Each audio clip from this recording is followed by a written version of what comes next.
Okay, for our topics for today, we're going to talk a little bit about E-Verify and Save. And mostly we're going to talk about resources, where to go for help. How can we get the answers that we need when we deal with problems or issues that happen about E-Verify and Save. Then we're going to touch on elections and how we get started with the election process, where to go for help, what resources are out there, and how can we maneuver through all the information that's disseminated about elections. And then last but not least, we're going to talk about those wonderful ethics reports that we love so much that we have our elected officials, we have to remind our elected officials to complete and turn into us. So we've got a lot on our agenda for today, and I'm not going to be able to cover everything.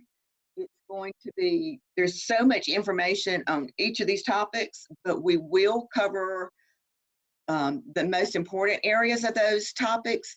So just know there's so much more than I can talk about today with each of those topics. But I am going to provide the resources that I hope you will take advantage of by learning from those resources and reviewing the information in those publications and on the website so that you can be more familiar with each of those topics.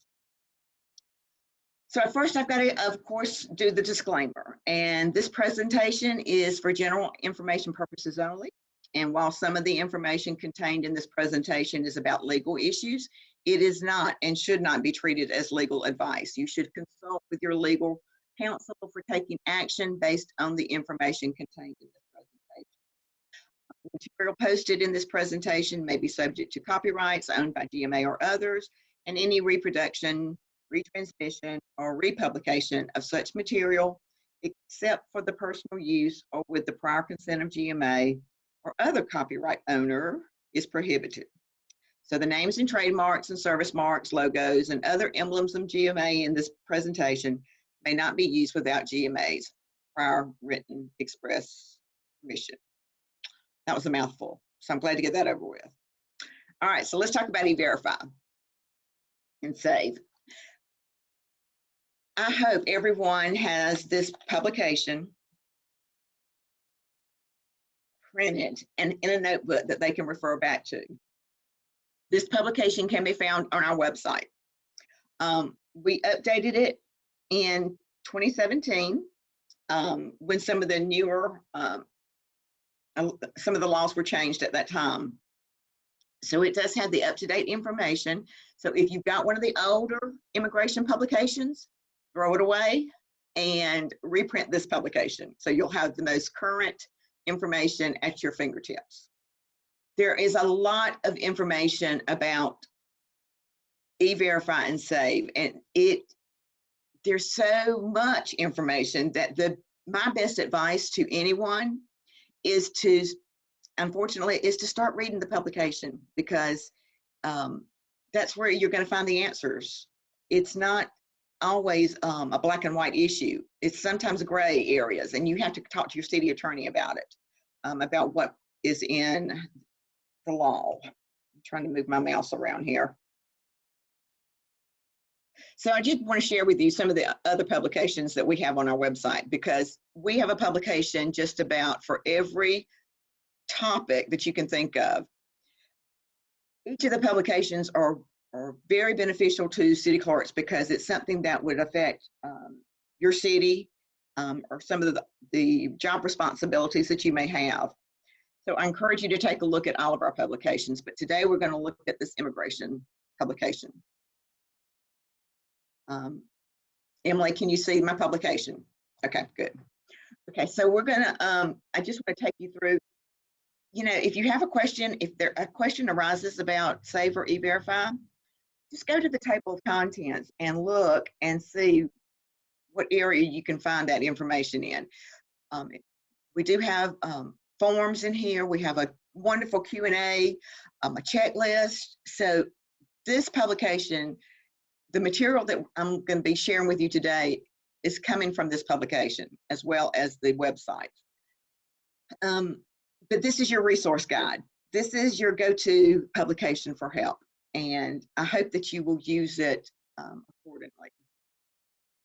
What is E-Verify?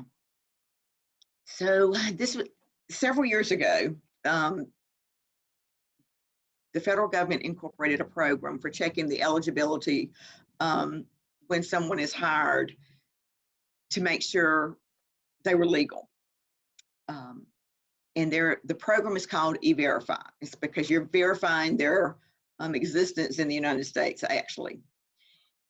And to do that, there is a form that public employers must complete when they hire someone, and it's called the I-9 form.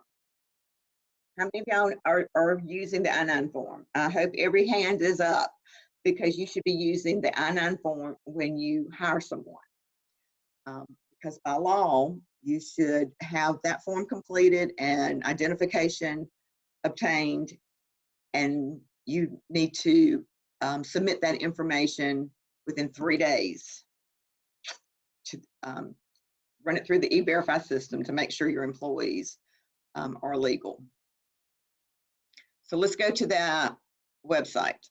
The U.S. Citizen and Immigration Services is the division of the federal government that oversees Homeland Security and the immigration services that happens within the United States. You can find the I-9 form on this website. You can also find out a lot of information about the I-9 form. You can find, there's the form listed here. There is a handbook for employers that you can use, which describes how do you complete the form, how is it used, what references are made to the form. But I want you to go to the learning resources and look at some of the information that is provided on the website that will help you to understand the process and what it's all about. There's some short videos to take advantage of, some guidance on any of the information that you may need. So when you have time, and I know that's something that city clerks do not have a lot of, of time to devote to some of the training, but if you will go to this website and take advantage of some of the webinars, I'm sure you'll gain a lot of information about E-Verify and save that you would not have otherwise. The handbook is a great resource for you. The I-9 training it will not hurt to take it, even if you think you know about I-9, because they have changed the forms. And I hope you're using the most current forms for I-9. It actually shows you how to do the verification, how you're going to submit the information, talks about the paper version of the document that's available right here. That's what you should be using when you hire someone. And this is just not for, this is part-time employees and your full-time employees.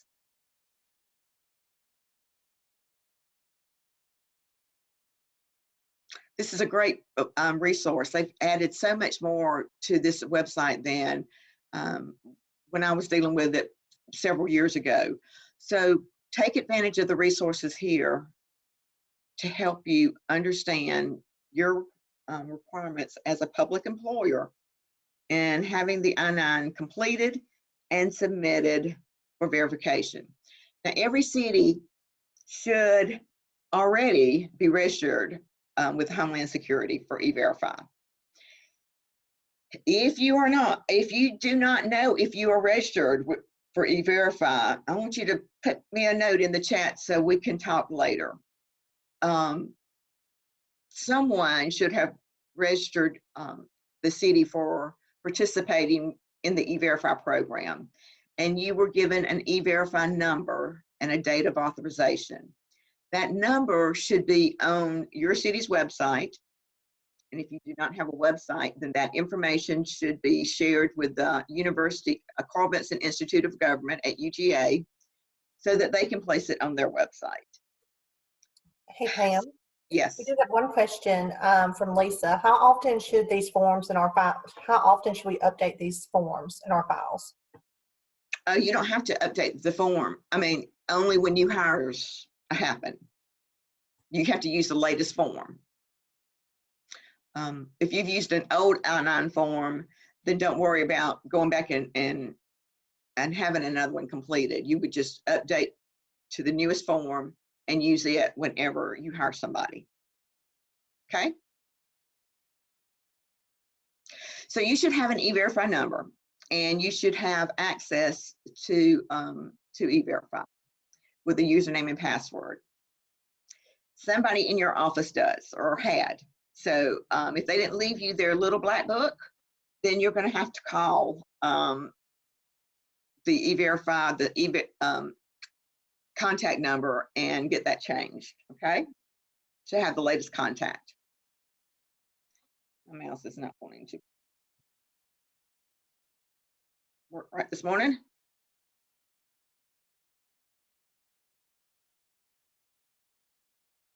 Okay, there is a provision in the law that just, I think it was just extended, yes, in January. They're giving you a break because of COVID, and you're not having to meet the 3-day deadline because of what's been happening with COVID and for those people that actually work remotely. So it's been extended until March the 31st of 2021. Which gives you a little break if you didn't know you were supposed to be doing this.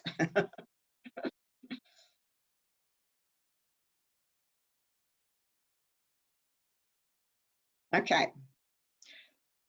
So let's go to the E-Verify website. The first thing I want you to do when you click on this link, I want you to go right here to where it says subscribe for E-Verify emails. I want you to subscribe so that you will be kept up to date on any changes, on any webinars or news information that comes out of the E-Verify Homeland Security. So that's the first thing I want you to do. You can also go to the What's New to find out what's the latest information. This will help you to stay up to date with information from Homeland Security on E-Verify. This is where you log on to your account, right here, log on to E-Verify. If you scroll down, it gives you the information on setting up an account, which all cities should have already set up an account. But it also gives you the process of verifying your employees, because it's a step process right here. You create the case, you get the results, and then you close the case out. All they're wanting to know is, are you hiring employees that are legal, either through a green card or work program, or are they a U.S. citizen? That's all that they're asking to try to track. And they're just trying to track the numbers. Pam, quick question. Can they use the I-9 form for their elected officials as well? Yes. On payroll. Yes. Any of the anybody you hire that you give, and I'm assuming you give them a W-2. So anybody you give a W-2 to, they need to be run through the system. Not anybody that you give a 1099 to, just the W-2s. But this is your process. And actually, you can print this out in a, mouse is not doing right.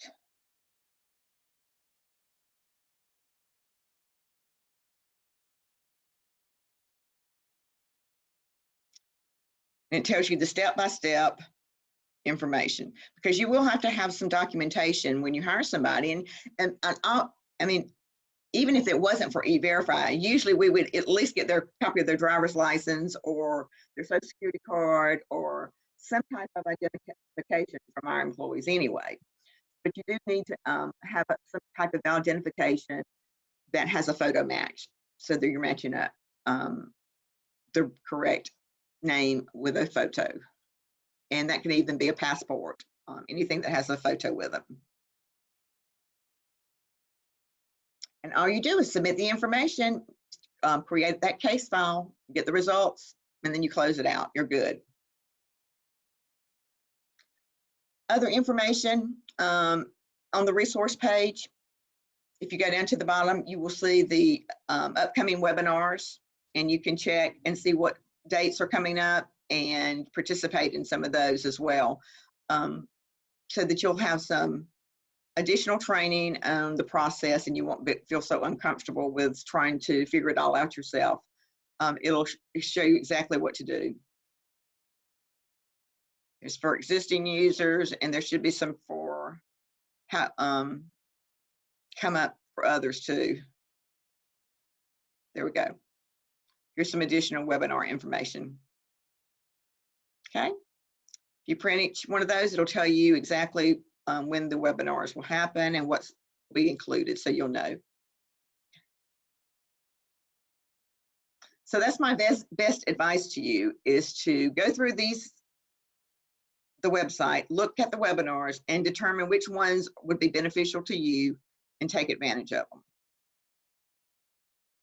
And these are the links that will take you straight to where the webinars are and the resource page that we just went over. Okay, so remember, your employees are number one that you've got to verify. Now, who else do you need to verify? Who else do you hire that needs to tell you that they are using E-Verify to verify that their employees are legal? Your contractors. So public employers are required to have an affidavit from contractors that they hire for the physical performance of service that they are paying $2,500 or more to do work for the city. If you have any bid opportunities coming up, I would go ahead and have in your bid documents the information, a blank affidavit that has the information that the contractor has to complete in order to submit a bid to the city. Because if the contractor does not have an E-Verify number, then legally the city is not supposed to hire them.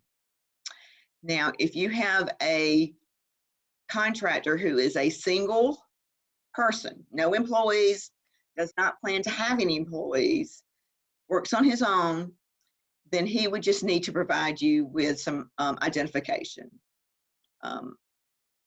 And then he would not have to have an E-Verify number, because he doesn't need one, because he doesn't have any employees. He's by himself. He's one.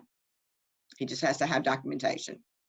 But if you hire a contractor to do work for the city, and that could be for painting City Hall, a water sewer line extension, anything that's over is $2,500 or more, you should have them to complete a contractor affidavit, so that you know and that they are using E-Verify to run their employees through to make sure they're legal. That's what it's all about, trying to make sure that everybody's using employees who are legal to work here. Pam, we do have another question. If a contractor is located outside of the USA and all of the employees are outside of the USA, but they are providing services, do they have to have an E-Verify? How can all the employees be outside if they're performing services here? And that would be a question for the book or your attorney, because I've never ran into that before. But I would think if they are doing work for you, they'd have to have employees here. Hey, Pam, that was my question. Oh, Emmy. This is Emmy. Sorry, this came up recently. We have a vendor that we've hired that's doing some contract work. I want to say they're providing like almost call center services, and or providing, it could, I can't remember exactly, but it could be that they're doing drawings for the new city hall and sending them back to somebody in the United States. So it's not, they're physically not located here. They're doing work for us, but they're not, none of their employees are in the US. That's the reason why I asked the question. I'm not trying to stump you, Pam. I genuinely am just trying to make sure that we follow the guidelines. So what did your city attorney say? He said that it wasn't necessary. I'm just trying to double check because this is not his area of expertise. Right, and it's not, that would not be a question of anybody's areas of expertise, I don't think. I can ask Rushi though and get back with you. If you don't mind, that would be fantastic. Okay, Thanks. I'll be glad to. Sorry, I know that I didn't, Yeah, and that's those, really specific. but those types of issues will come up, and that's why, you know, I want you to go to the book or go to your attorney to talk through some of those issues, because it's not black and white all the time. I mean, there's some gray areas that's going to happen, that's going to come up, and that you're not going to have the answer to. And a lot of times you just have to run it through your city attorney and make a good judgment call.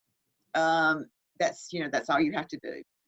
Yeah. Because it's not always black and white. Thanks, Amy.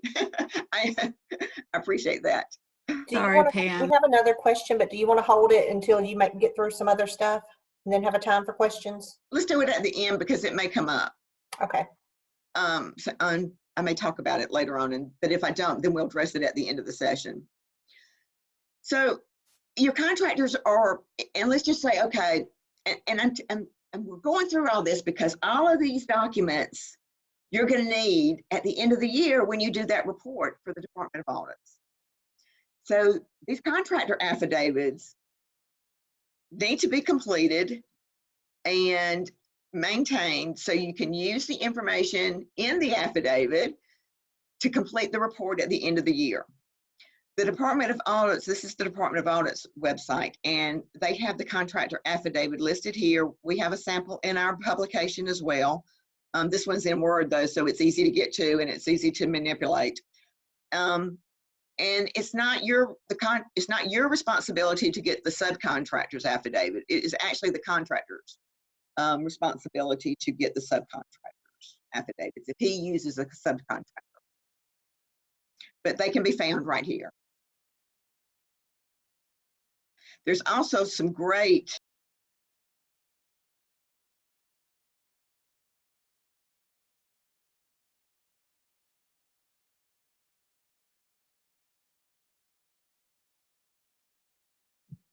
Sorry, Pam, you're muted somehow.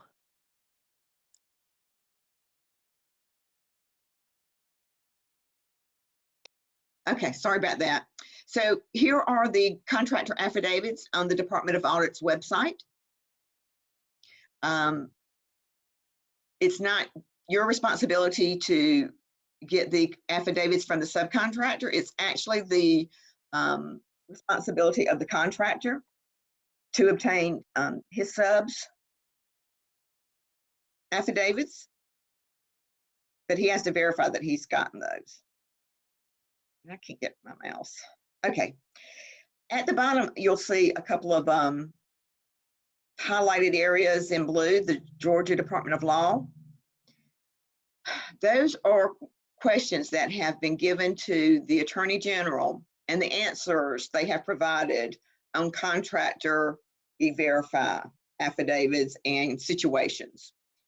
So, Amy, that may be a good place to start to look for your answer to your question, because I went through those a couple of weeks ago, and there's a lot of good information in there from cities that have and counties that have submitted questions to the Attorney General wanting answers, and they have provided some good guidance situations that may not be spelled out in the law. So those are a good place to start with some of your questions.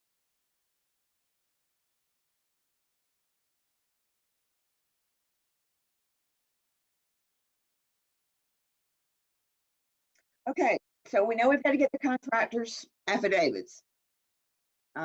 Anytime we have hired somebody that's $2,500 or more that's doing the physical performance of service or labor, right? No brainer. Let's get those because we're going to use those affidavits at the end of the year. So what else do we have to do? Well, you have to get from any business license holder who makes an application to the city, they should provide you with an affidavit, because the law says that if they have 11 or more employees, then they must utilize the E-Verify system with their employees. Now, if they have 10 or less employees, they are exempt, but the affidavit that they sign will designate that they are exempt by checking off on that place as well. But any of your employers in your city that obtain a occupation tax certificate must submit an affidavit that they use E-Verify if they have 11 or more employees, and they must give you that number along in the affidavit. You're going to use that information at the end of the year when you complete the report for the Department of Audits. This is also, we've had a lot of questions about, do they need to get those affidavits every year? The law says, and I've quoted it verbatim in the slide, that actually, as long as you have their E-Verify number, then unless the number of employees change or you still have to check the validity of their E-Verify number. So they may not have to sign off on an affidavit, but every year when they renew their license, have a place on that application that they have to list their E-Verify number and their number of employees, because if that changes, then that may trigger to have a new affidavit from them. But you do not have to have a new affidavit each year unless something has changed. And if they give you a different E-Verify number, then they have to give you some type of signed statement saying why they have a new number, a different number than the year before. Does that make sense? So your initial application or from your applicant for an occupation tax certificate should include the E-Verify affidavit that they need to complete, showing the number of employees they have. And if they have 11 or more employees, then they have to give you the E-Verify number saying that they use the system for their employees.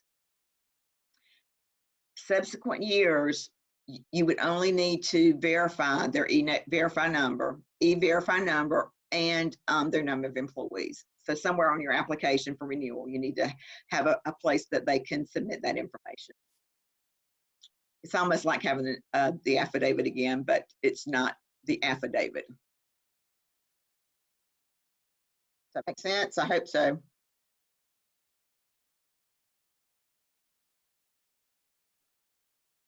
And this explains about them giving you another, a different number, E-Verify number, that they would have to have a sworn statement saying why and explaining why that the number changed one year to the other.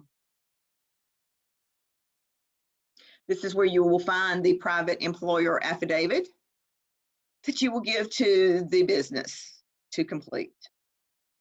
Okay, any questions on E-Verify with the employers? Pam, I have one question if I can. Okay, sure.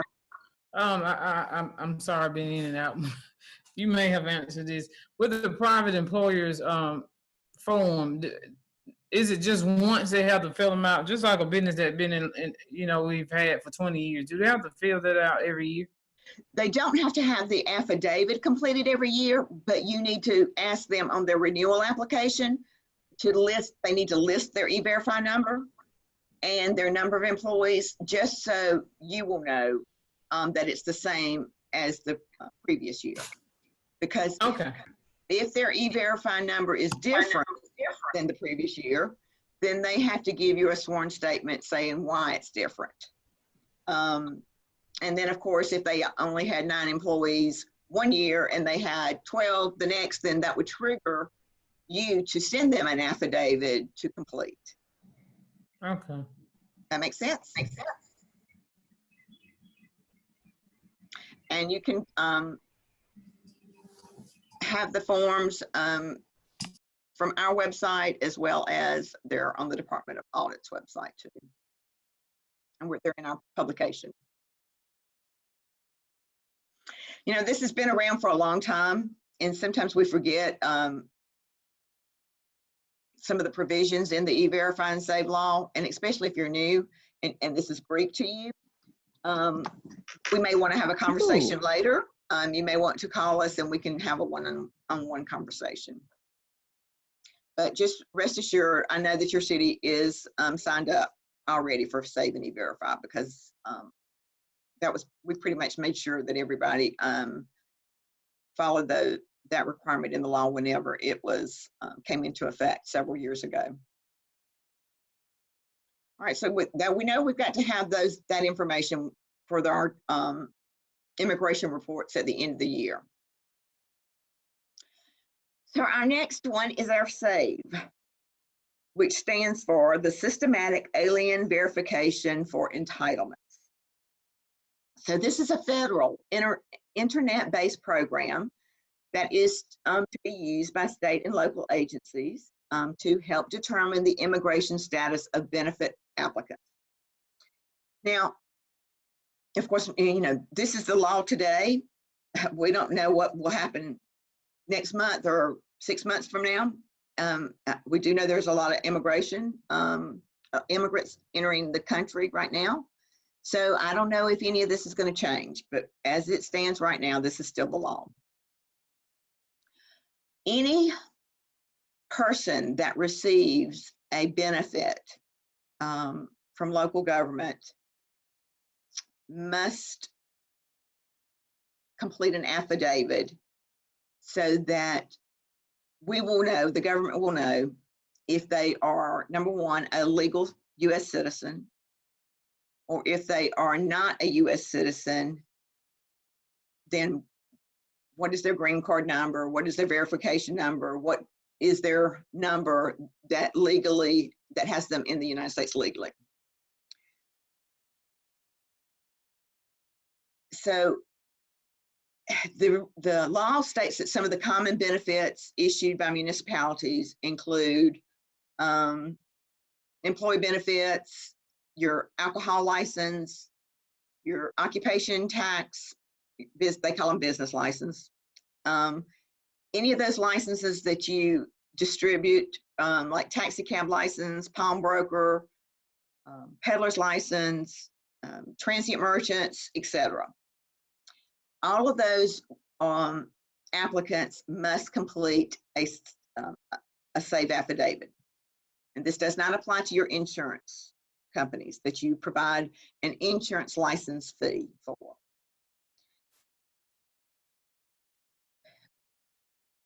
As I said before, this law has been around for a while, so all municipalities should already be registered for the SAVE program, which is just an internet-based program that you use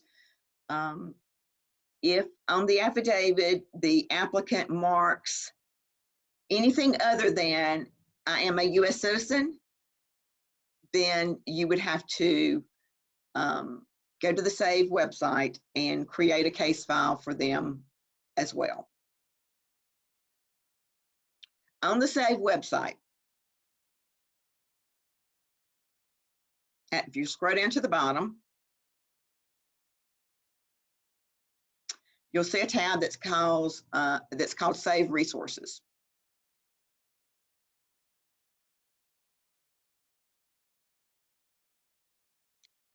From this website, you can see a lot of PDF files. There are just one-page little fact sheets that you could use that gives you some great information. Here's a quick tool reference guide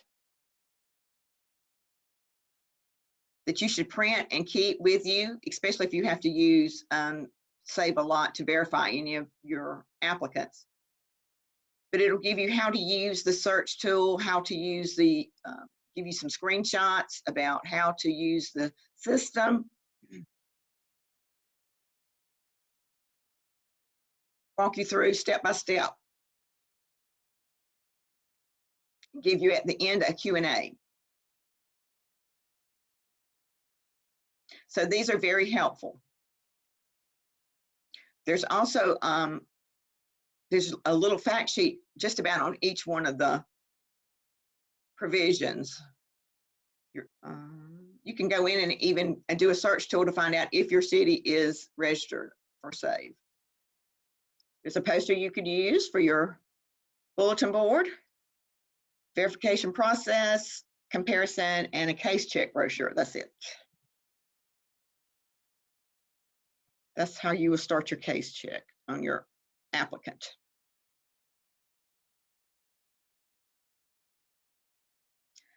So I would suggest to print out some of these publications, fact sheets, so that you will have them when using the SAVE program.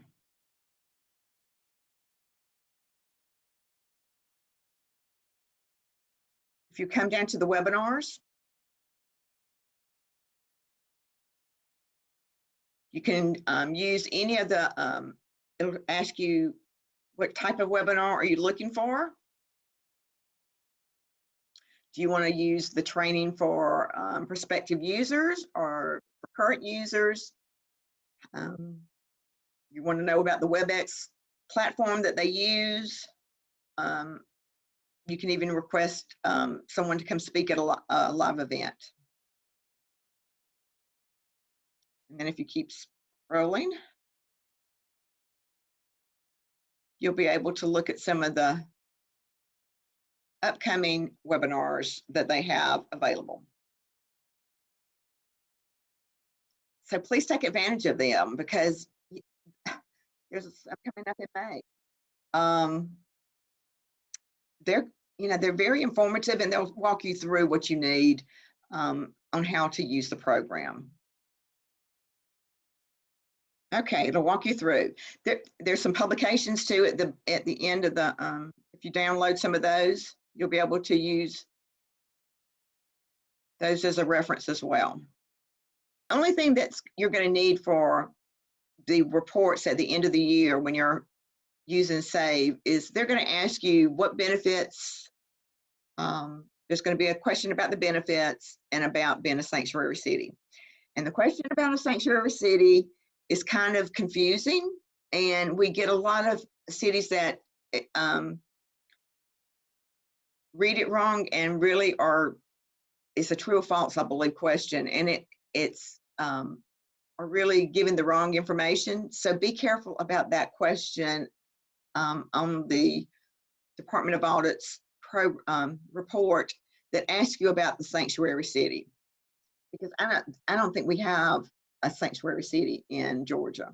I may be wrong. Atlanta may be, but I'm not sure.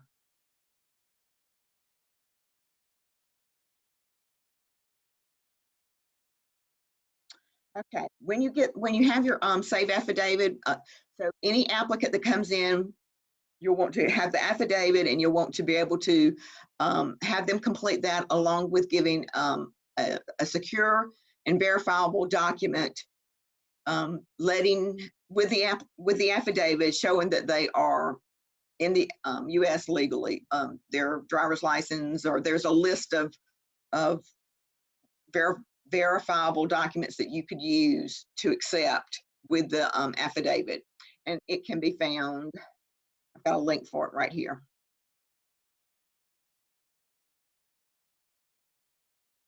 This was the one on the Department of, this is on the Attorney General's website, and you have to use a certain browser to get to it.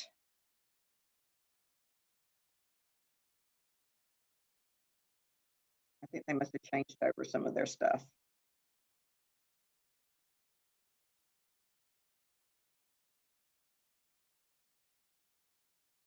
Well, just know that that list is there on the Attorney General's website, and there it is.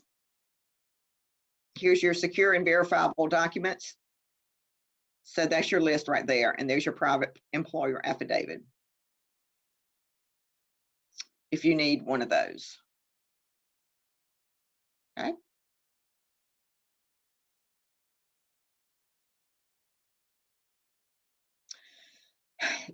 They are not required to submit a new affidavit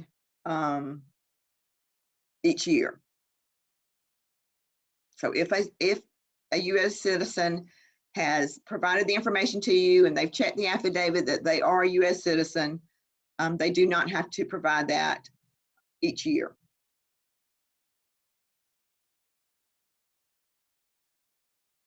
Here is your affidavit.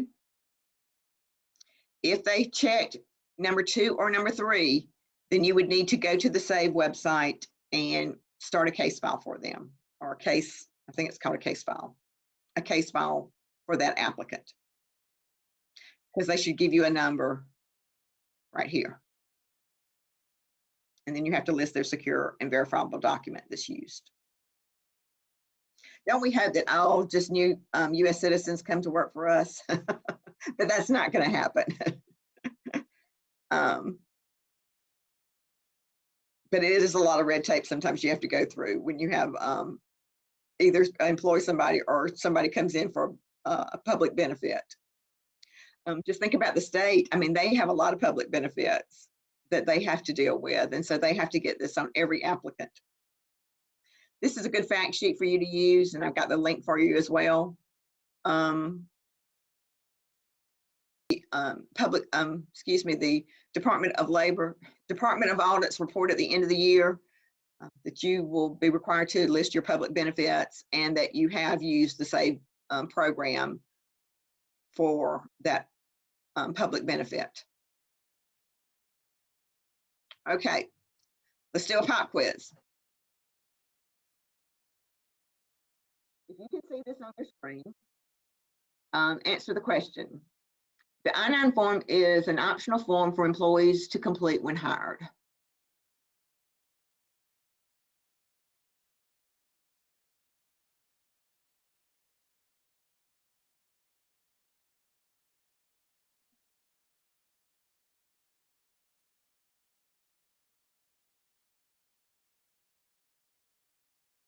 Okay, so the answer is false. It's not an optional form.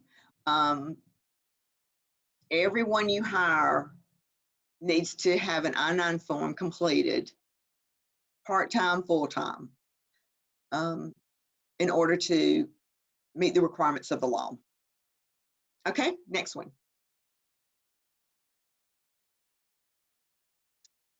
A case file in the E-Verify system must be made for every new applicant for a business in your city.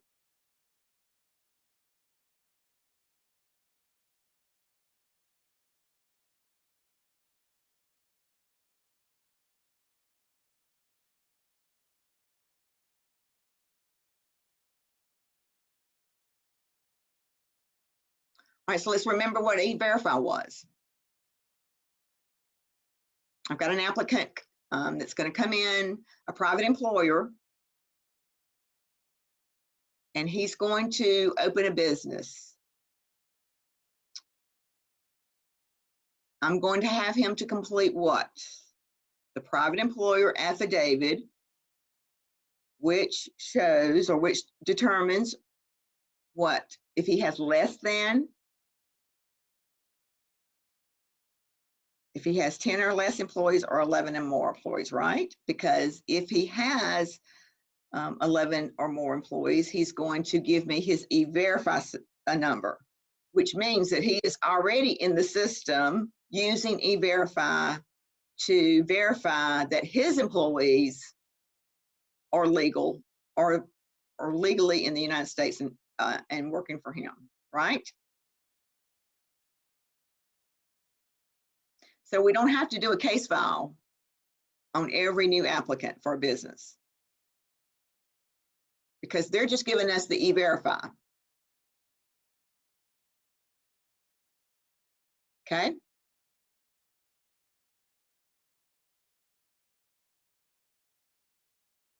So a case file in, that was the same one, isn't it? So you don't have to have a case file for every one of them, because they're just verifying that they use E-Verify to make sure their employees are legal.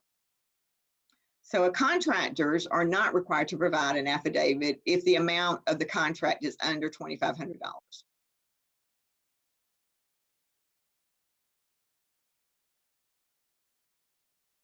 Remember what we said about contractors?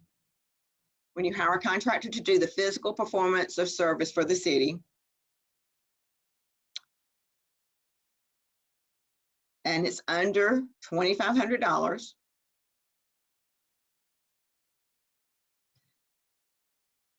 then they don't need to provide documentation, the affidavit to you, because they don't meet the requirements of the law.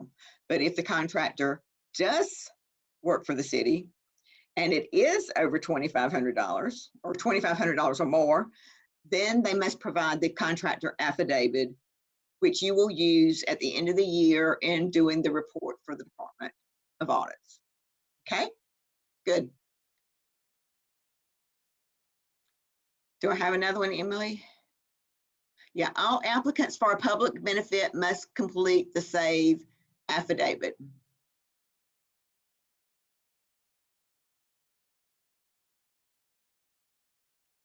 Remember, we talked about those applicants who are receiving a public benefit. That could be your alcohol license, your occupation tax license, any of those that are receiving a public benefit must complete the SAVE affidavit, even though they may be a U.S. citizen. The affidavit is saying that they are a U.S. citizen.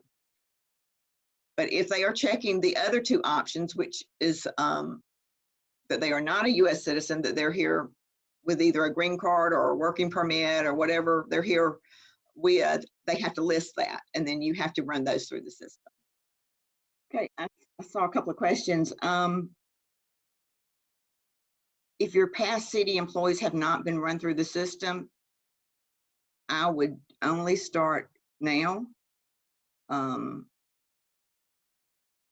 and using it now. I don't think I would go back and do past employees.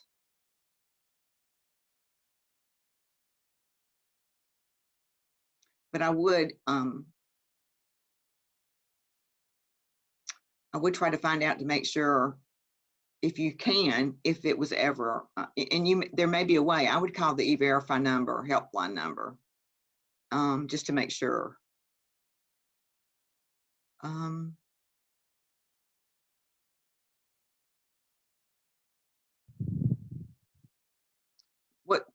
Tell me what you're talking about, Lisa. I've gotten several emails from, and I think it was E-Verify, but it might have been both, saying that they are going to be purging their records in May, and that Their if we case- want to download case files, so Yeah. can we go in there and check and download previous case files? Yes. So Yes. that would be a good way for her to know if That's true. That's true. yeah. That's why it's important to sign up for that the correspondent from E-Verify and SAVE, because they'll send you information. So don't disregard those emails.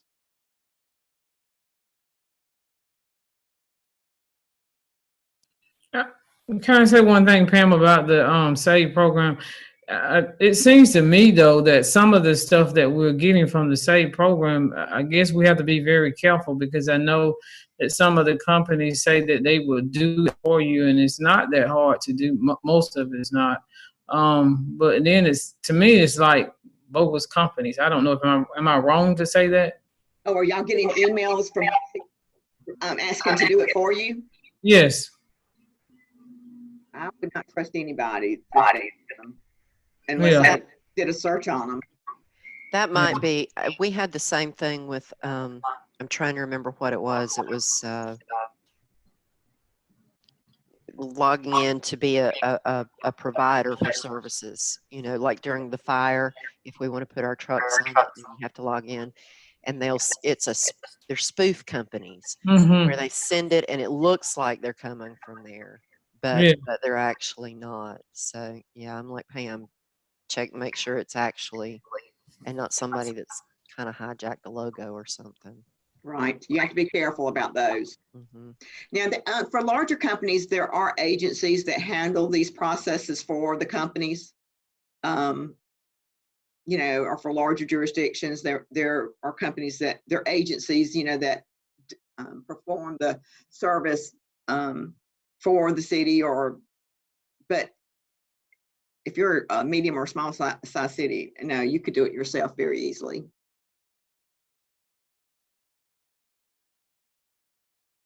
I have another question.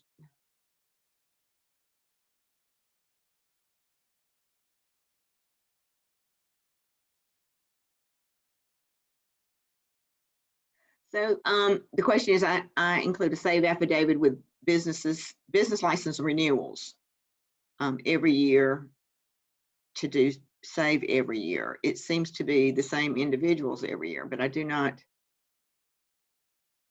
do it to be on the safe side. However, at times it seems too much.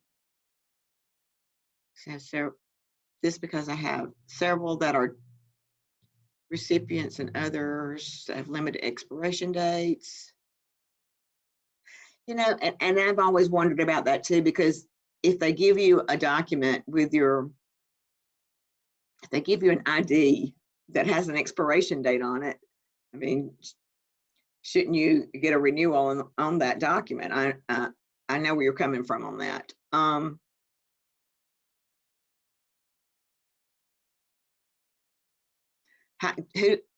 Who else? Who wants to handle that question for me? Do you get save affidavits every year? We do. We Do get you? save affidavits every year. And it's more because we're small and it's easier to do it every year than take a chance that we miss somebody through the process. So we just keep the affidavit on file with their renewals. I mean, you don't have to, but I can see where the information that they give you with the affidavit on the ID may have an expiration date that you would want to verify a new one when that expires.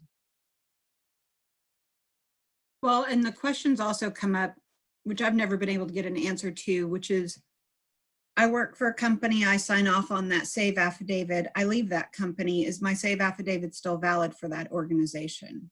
That's true. And I've Because- never been able to get anybody to give me an answer on that. Because it does fall on the applicant, and applicant could be anybody in that organization. Mm-hmm. I always used to think of it as the save would be for like the owner and verifying that they are a US citizen, more so. And if it's not the owner, then whoever's the CEO or in charge of that company.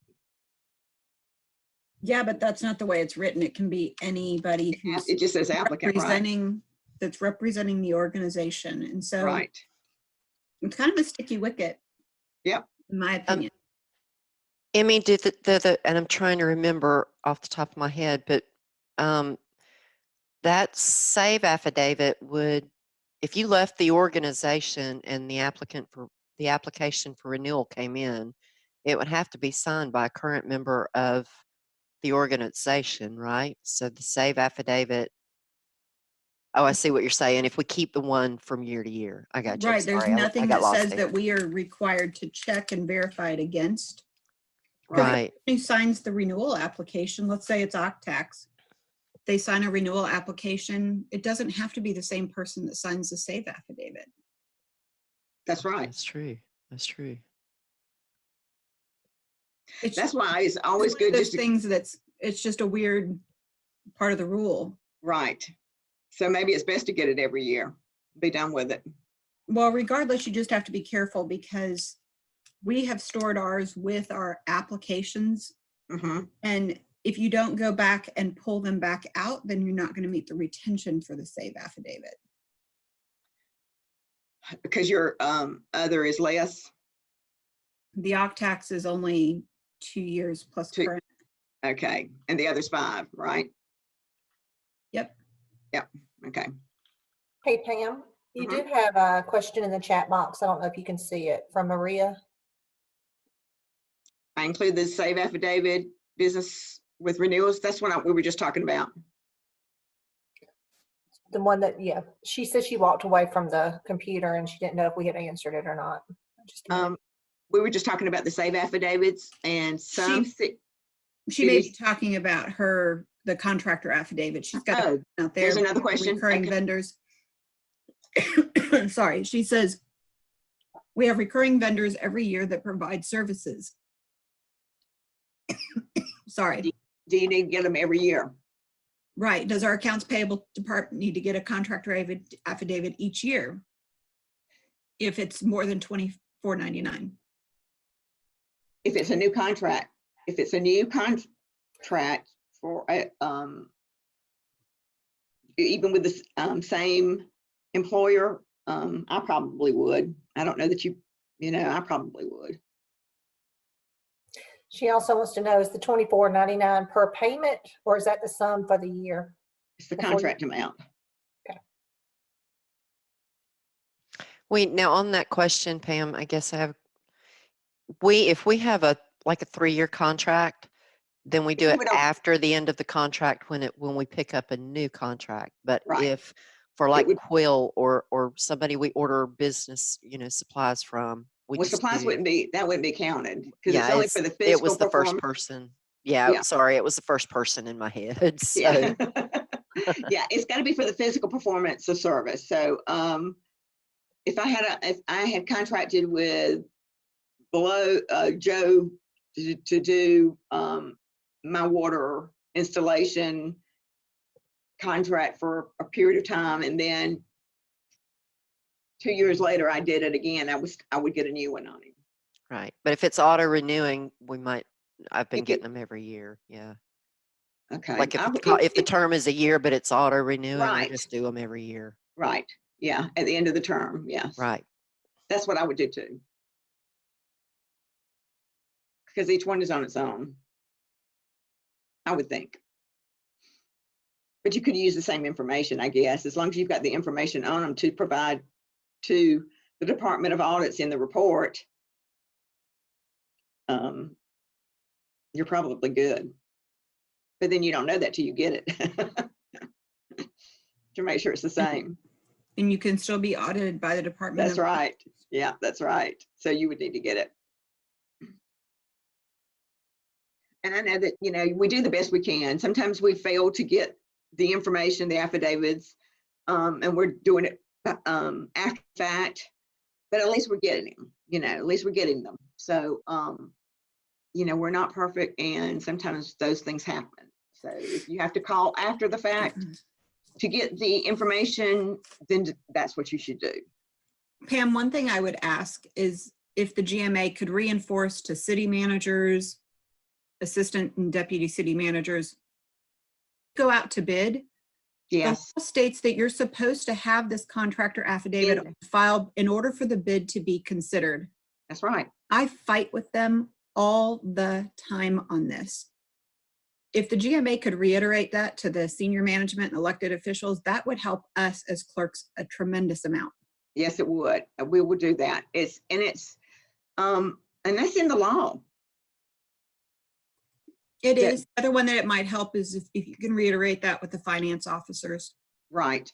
Every purchasing agents, anybody that, has that responsibility for issuing bids, if it needs to be in that bid package that goes out to your the proposals that go out. It should be in that bid package, the affidavits. So the contractors know, because if the contractors if they don't meet that requirement, you're not supposed to hire them. You're not even supposed to consider their bid according to the law. Right. You're right. You're supposed to immediately tell them that they're disqualified for not providing the information. That's right.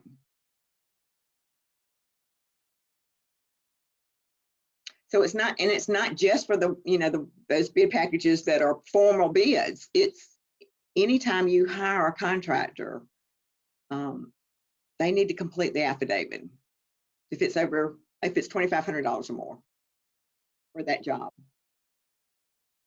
Okay, let's go on to elections. So I hope everybody that is either a qualifying officer, or election superintendent, or absentee ballot clerk, or you help in the elections in any fashion form, is already signed up for Firefly, which is the Secretary of State's platform that they use for training and disseminating information about elections. And I hope everybody is signed up. If you're not signed up for it, please let me know, and I can have Brianna sign you up,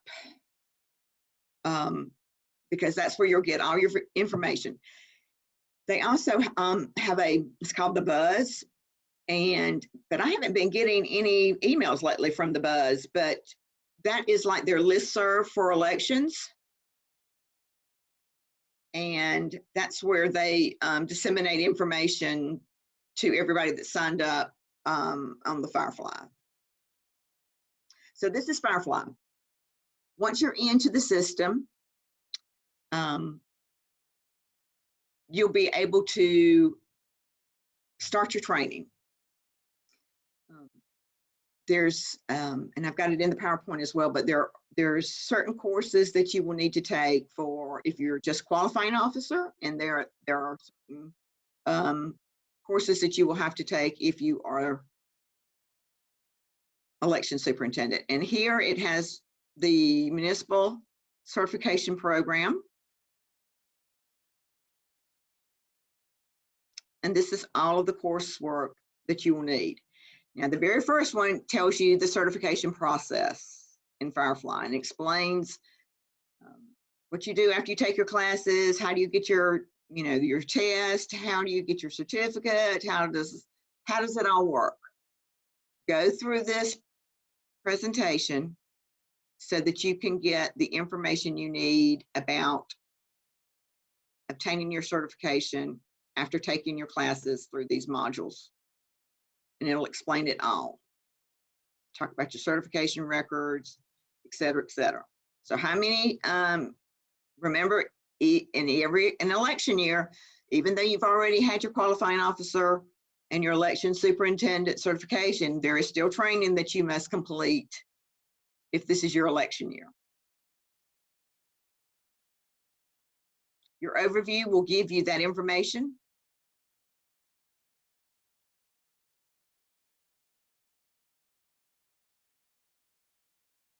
And gives you the certification need for each voting method.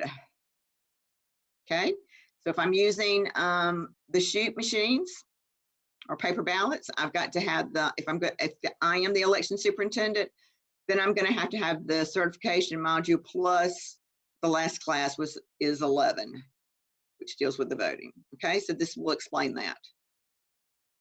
And if I'm just the qualifying officer, then it tells me what I have to have just for qualifying. If I'm just qualifying candidates only, I have to have the course 5.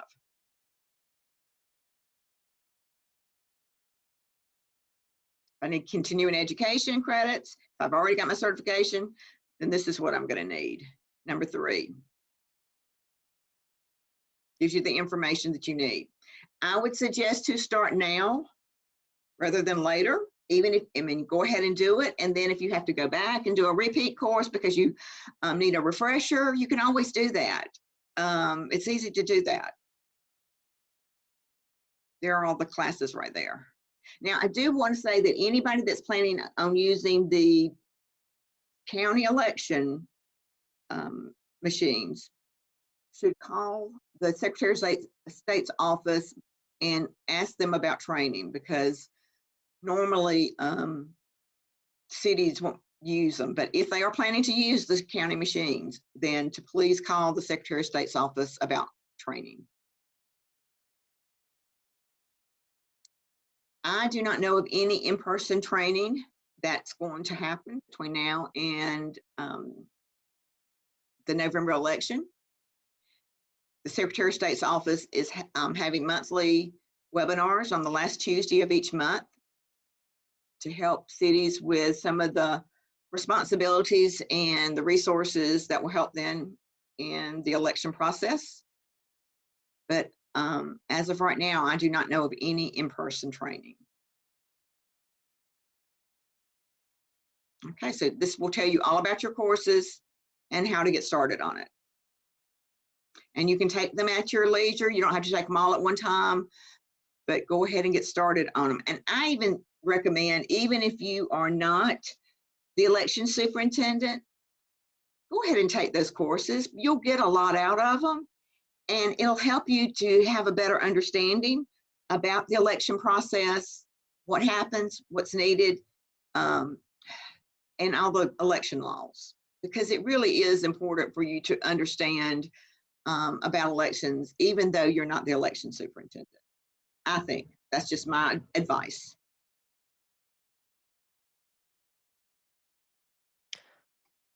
Pam, if I can add here, I know that I, for example, for a long time, our county has pretty much handled qualifying candidates, and I had to do a full recertification this year. And so if you haven't been in there in a while, they've made some updates to these trainings that are they're very interesting and they're very informative. So I'm going to agree with Pam. Check on them every once in a while. They've done a lot. Good. Yes, anybody that wants to interject anything, please do so. I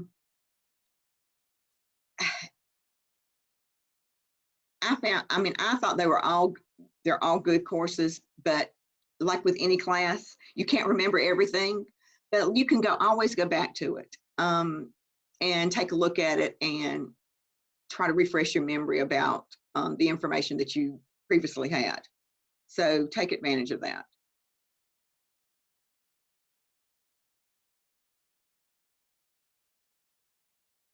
Okay, so let's, this is a schedule that's also in the Firefly that gives you a better visual about what classes you need to take. And then I'm going to go, these are the tabs in the Firefly, and I'm going to go through these real quickly so that you can get a better understanding of what those entail. I can find it.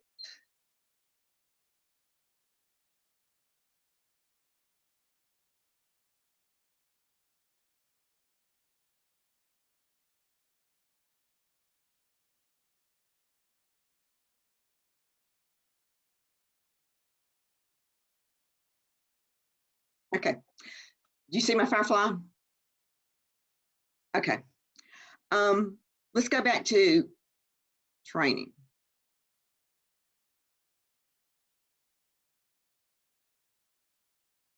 Most of the information in Firefly, I'll go ahead and tell you, is for the counties. So don't get bogged down in a lot of the tabs that may not apply to you, because they are responsible for elections all the time. The election superintendents in the counties, they have a lot of elections and they use the machines that is provided by the state. And there's a lot of training and resources that they have to have because of those machines. So don't get bogged down in a lot of these tabs if it doesn't apply to you. So I would look for municipal, and you can take advantage of any of the municipal tabs or qualifying, some miscellaneous training documents, and here's your municipal certification right here.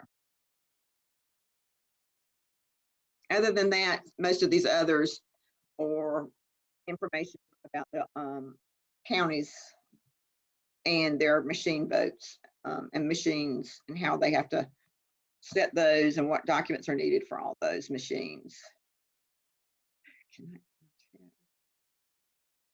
Okay. So let's go to the next tab. The buzz is what I was talking about earlier. It's kind of like the listserv for the clerks. You'll be given some email notifications about different items, and this is where Brianna will send out the information about upcoming those Tuesday webinars for cities. Your official communications will You know, I wouldn't worry about too much. You can go to the election update and see if there's anything, if there's some new changes in the law, which of course the legislature is not over with yet, but they'll add those at the bottom of the communications. When you go to the fact tab, there are several folders that you could use. Gives you some information about the boards and contacts.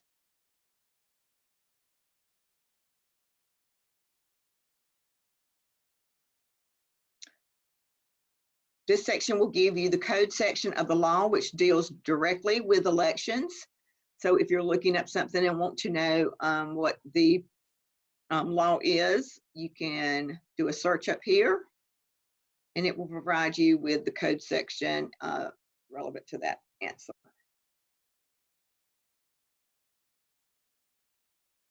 I use this one a lot. My advice is to just go through these and play with them and see if anything is of interest to you. The directory will give you the liaison for your area. So I want you to go ahead and take this map and print it and know who your election representative is for your district so that you can get to know them, because you're going to be, if you're having an election this year, you'll be calling them a lot. So have this readily available to know who to call. You can also look at the directory for the other staff within the Secretary of State's office that's in the elections division. As you go through the election planner, you can be sure to look at the checklist to see what information is provided in the checklist that may be of benefit to you. There's an election checklist, an inspection report for your polling place that you might want to use. There's some all kinds of different information that you could find useful in the election process and what you may have to use to help you. I mean, these are very good documents that you could use.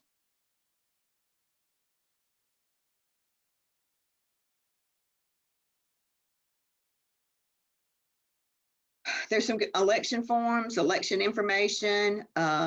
Here's your paper ballot, municipal elections, paper ballot for those who are using papers. Or if you're using a sheet machine, your oaths that you'll take for all your poll workers, some posters you'll need to be posted, absentee voting information. So all of this is helpful for you to get familiarize yourself with the documents and everything that you're going to need. If this is your first election, yes, it's going to be a little nerve-wracking, but you'll get through it. It won't be as bad as you think it will be. And maybe you won't have anybody to qualify but one person, and that will be the person that you won't have to have an election, maybe. When it refers to the UOC AVA, that's the voting machine, so you don't have to worry about those. And then you'll go to your calendar, and I want you to go ahead and print out the calendar for 2021. There's a long calendar and a short calendar. I would print them both, and then I would take my individual calendar and I would start putting those dates on my calendar. And you will live by your calendar from here to election time. These make a very, this is a good outline for the specific dates of when due dates happen with different provisions in the law that you'll need to know about. So you'll know when the last day to register to vote is, if there's a runoff, what date the runoff will be, et cetera, et cetera. I put together a short one, a short timeline, and sent out earlier this year. Just something that I created, but if you need something different, or if you did not receive it, let me know. But this is a good starting point for you to at least have these dates in your calendar and know what's coming up. The long calendar gives you more information about the particular area that it's referring to. So for the new ones, print out the long calendar. And yes, it's long, but it's got a lot of great information.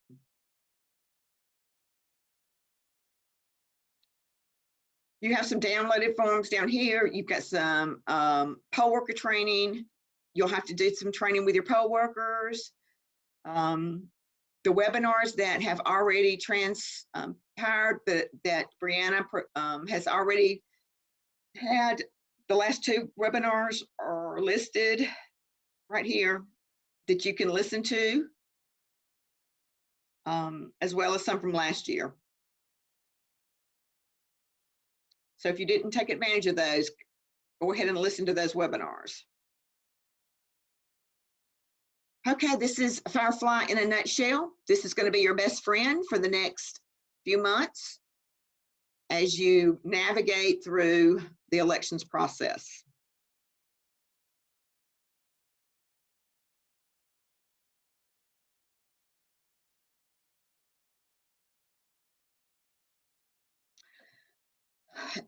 Just some tips, you know, if you did not set your qualifying fees and have those posted in your newspaper by February the 1st of this year, then you need to do so ASAP, because that was one of the first requirements in an election year.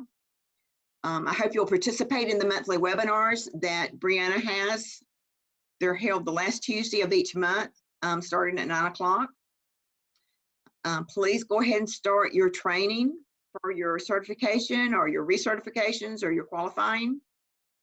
Prepare your calendar for upcoming reminders so that you'll have those and be able to work in advance to try to meet those dates. Go ahead and start preparing your qualifying packets with information for your candidates. Don't wait till the last minute. You may want to put that information about the important dates, that short calendar in that packet for the candidates. Have the information of where they can obtain a voter list, maybe the map of the districts of your city. What are the requirements of signs for your city? If you have a copy of your sign ordinance. We've got a handout that I'll be sending out for everybody once we have it updated about, okay, you've qualified, now what? And dates for newly elected training, which we don't have yet, but to let them know that there is a requirement in the law that they will have to attend or have newly elected official training. And I'm sure it'll be in February and March of 2022. And you've probably got some ideas of your own. If you've got some information that you want to share with the group about what goes in your qualifying packet that's been useful, put it in there. Of course, we'll go over the ethics forms that you'll need to have available for them as well. Go ahead and start inventory your supplies. It's never too early to go ahead and make sure you've got enough poll workers and have some training available for them.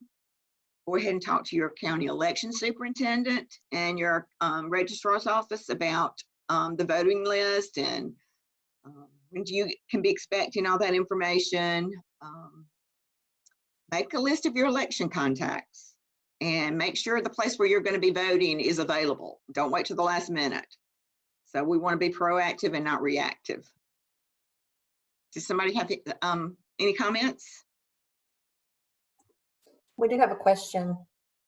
How soon can a qualifying packet be given out? Already had someone request the paperwork.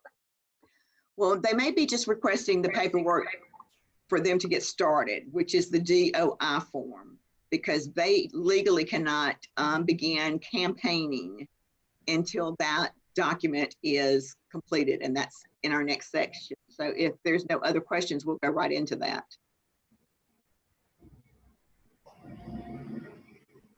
But your qualifying packet actually goes out during the week of qualifying, whatever the days that you've designated as your qualifying period. That's when I give out my qualifying packets. But if they want to go ahead and start campaigning early, then I do make sure that they have the DOI, which is the declaration that they are declaring that they're going to be accepting contributions. And I guess you could go ahead and give them, they would probably need to assign ordinance to at that time if they're going to be starting that early.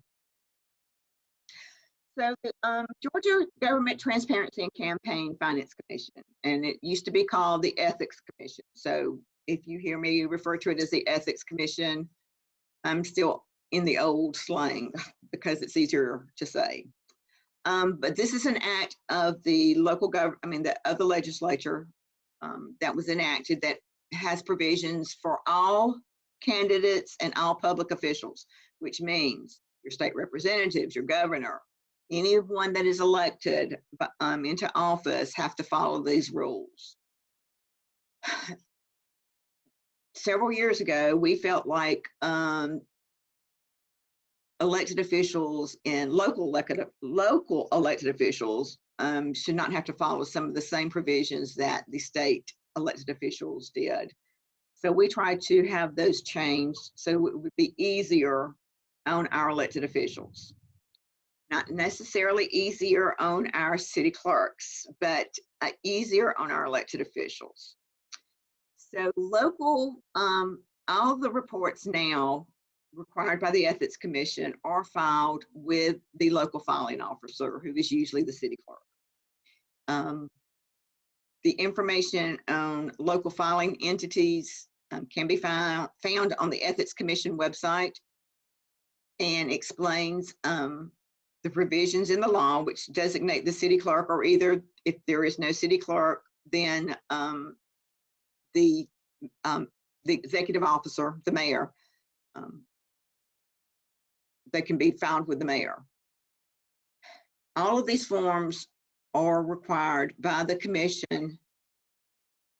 And I love when they pop up the question box. So if you have questions, you can always type it into the box and they'll get back with you. But I'm going to turn it off right now. Okay.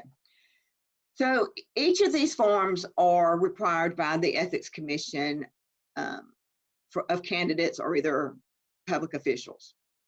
Your declaration of intention to accept campaign contribution is the first report form that is filed when a candidate decides to run for office. And this could be before qualifying because they can't really accept contributions until they file this form. And once it's filed, it goes directly to the Ethics Commission because it's letting them know that there's somebody that's accepting contributions and on their way to way before the election. They will be responsible for filing reports. Now, I know if they're candidates, it's hard to get them to file or to understand or to get in touch with them to remind them about the reports that they need to file. However, if you could remind them of their responsibility to file the reports with the city local filing entity, it just makes life easier. When you give them the declaration of intent to accept campaign contributions, if you will also provide them with the affidavit as well as a campaign contribution report.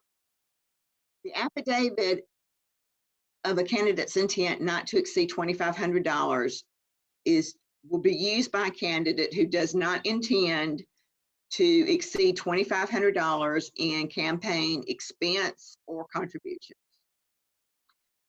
Small cities this is especially helpful for small cities because most local officials who run for office do not spend any money hardly ever on a campaign if they're running for a council seat or mayor seat. So in order to help them, this document was created or approved by the Ethics Commission by the state so that they, in turn, once they file this affidavit, they no longer are required to file any campaign contribution reports unless they go over $2,500. So for the whole 4 years they are in office, They do not have to file campaign contribution reports like other public officials who have raised or spent more than $2,500. So it's a great break for them. And since most of our cities, 75%, are less than 5,000 in population, this was a great benefit to those elected officials. They file it once, and that's it for the whole entire term of office, unless they go over the $2,500. And if they go over the $2,500, then they start filing the campaign contribution reports in the whatever, wherever the next one that's due. They start filing it then and from thereafter. So it was a great solution for the smaller cities. Pam, Mm-hmm. we have a question. Didn't the law change that amount to 2,800, or have they just not updated the form? No, you're referring to the contribution limit that a candidate can receive. It's different than the affidavit, and I'll find that on the website. It's on there. It's the allowance that they're allowed before they have to do something that was changed to $2,800. And I'll find it for you before at the end of the session. If your candidates or your elected officials, if they receive or if they're spending on their campaign more than the $2,500, then they will file campaign contribution reports. And there is a great schedule that they can use when filing those reports. Right there, got it highlighted: municipal officials and candidates. That is the filing schedule in an election year for filing campaign contribution reports. So you will notice that the next one due is April the 30th. And they will file that locally with you. And then you in turn will send a copy to the Ethics Commission, and we'll go over that schedule in a little bit. Just remember, in a special, go ahead. Sorry. The problem that I have with this schedule is it doesn't differentiate between the 2,500 and the 5,000. You're correct. And I guess if I go to my mayor and say, hey, you need to file something on April 30th, he's gonna probably not be happy. So is he over 2,500 but below 5,000? Yes. So that one would not apply under the old rules. Right, right.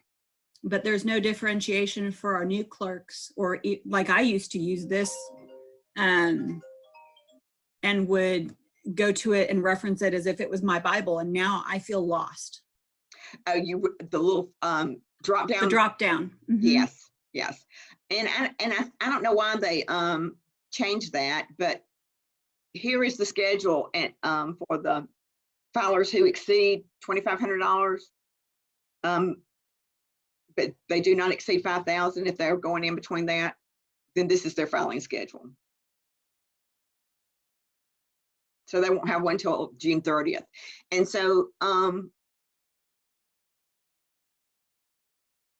I don't really understand why there is a differentiation in the law about the 2,500 and the 5,000.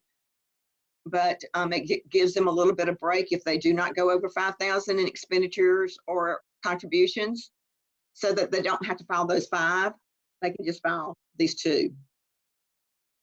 And my problem with this law is they file one on December the 31st, and then they turn right back around on the next year, which is a non-election year, and file one January 31st, which makes no sense to me. But if they are over the $5,000, they will assume the same schedule as everybody else with the filing schedule. Okay, that's campaign contribution reports. Personal financial disclosure reports are different from the campaign reports. The financial reports are just the personal financial reports are just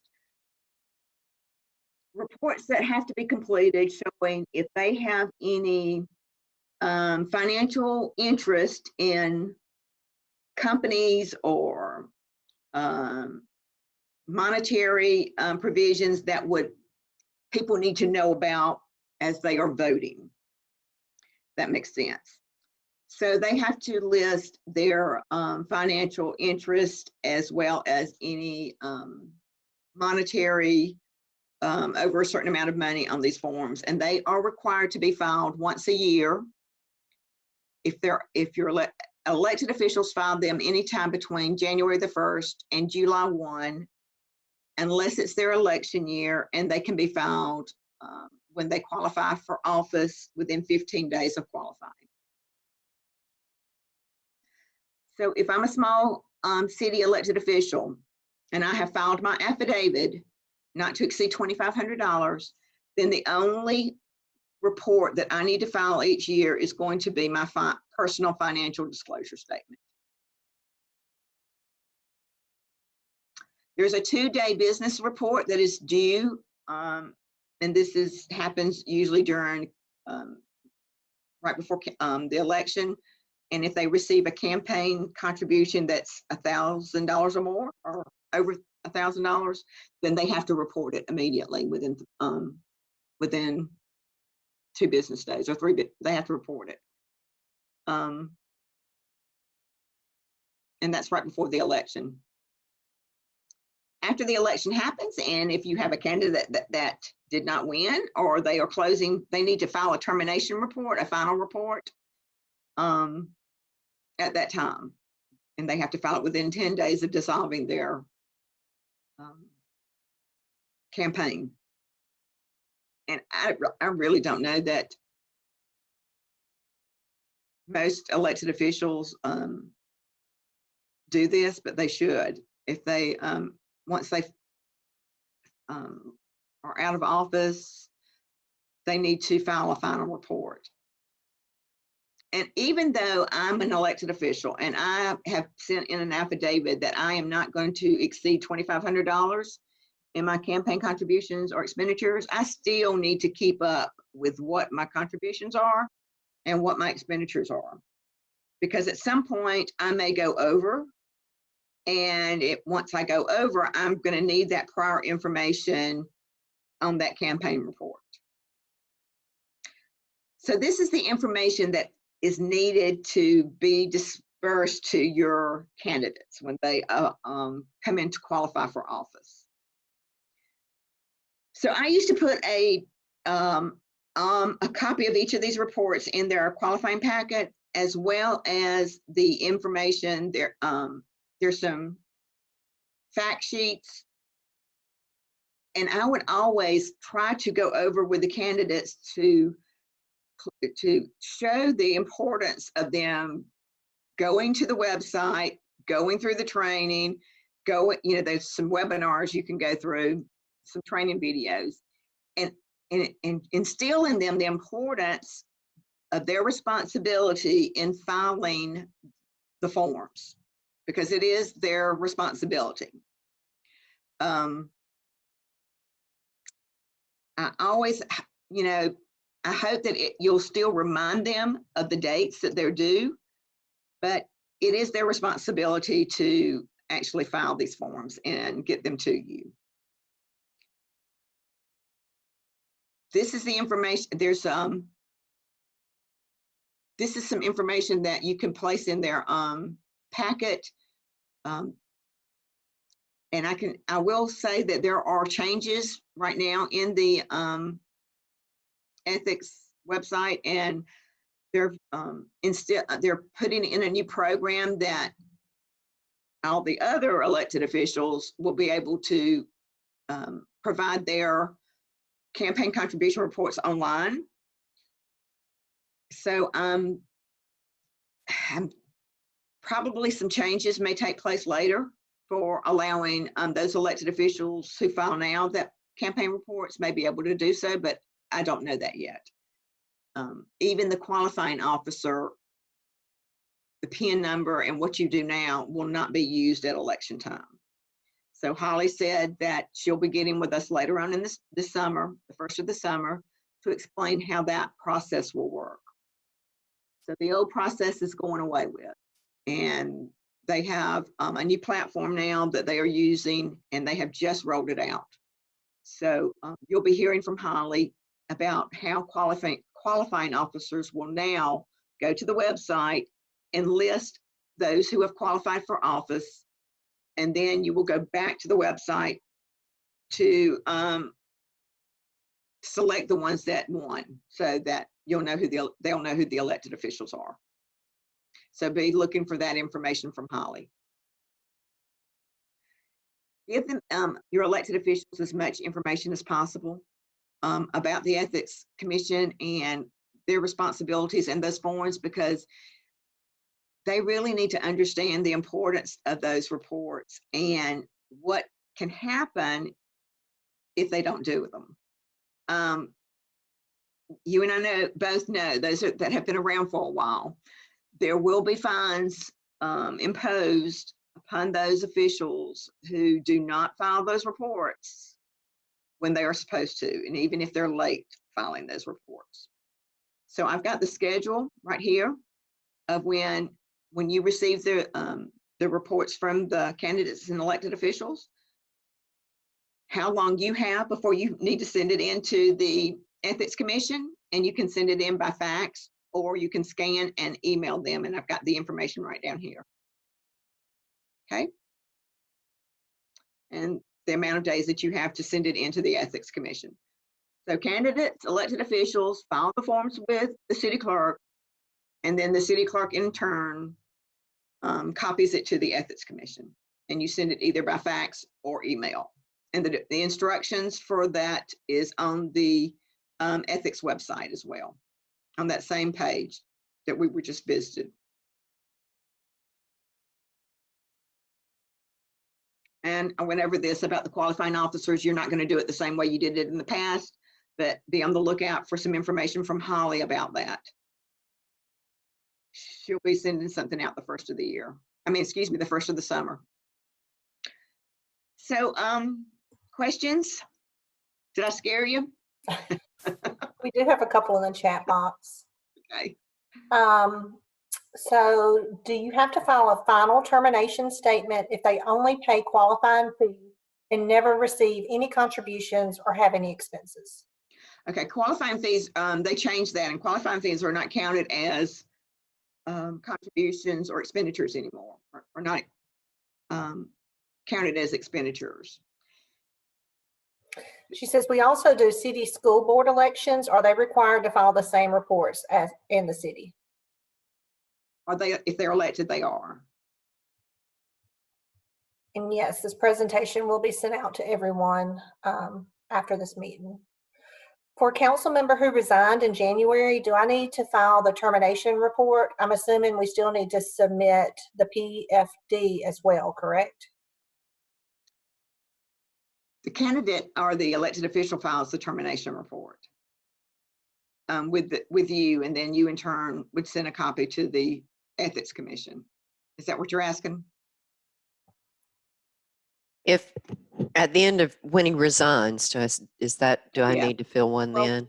Whenever he, if he's got money, in his campaign, then he has to zero that out, and he can give that to, a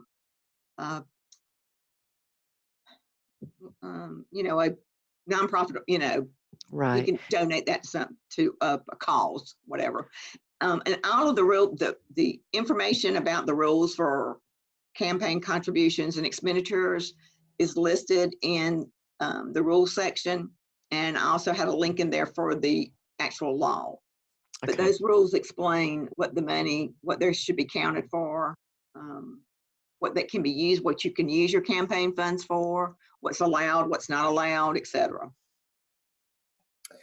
Once a DOI has been filed with the clerk's office, when can they begin accepting campaign funds?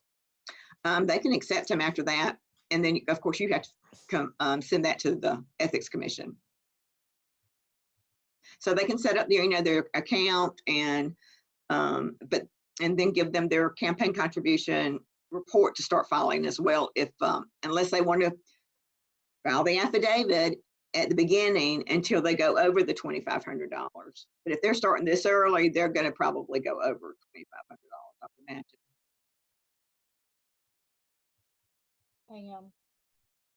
I know they don't have to file the RC, the registration of their campaign with us, but they can't collect funds until That's that's true. been filed with the commission. Right, and that's the thank you. There is another form, and what's the name of it? It's an RC, it's the registration of. Registration, yes, yes. And it's on the website as well, under forms. And there's a committee form on there as well too, if they're having a committee. I would print out those rules for them and give them those rules, because that explains everything for them. I mean, it's really a lot that they really need to go by. And they have to be aware of. They need to be aware of it. And those rules, the law, I mean, after the law was adopted or passed by the legislature, then it gave the authority to the commission to make the rules. And so both of those two items are important for to give out to the elected the candidates when they qualify for office or when they want to start their campaign, because it explains it. We're boy, I timed this right, didn't I? It's 11:59. So thank you for joining us today, and we'll get the questions and the answers from all the chat and make those available to everybody, so that you'll have it. You've got the presentation. I am going to give you a copy of one of the pages of the presentation, which the links do not work. So I had those to redo those last night. So I'll send that page to you again, so you'll have it and have the correct links that work. Okay. Thanks for joining us. And then I'm going to send you also a survey to fill out, asking if you have some preferences on some topics for the next quarterly meeting, or if you would like to have these more than quarterly, just let me know. Hopefully you'll see the district reps from GMA on the presentation. Give them a call if you need us. That's what we're here for. And hopefully we'll be able to see you later on in the year when COVID lets up and we're able to visit in our cities again. So thanks everybody, and feel free to give us a call if you need us.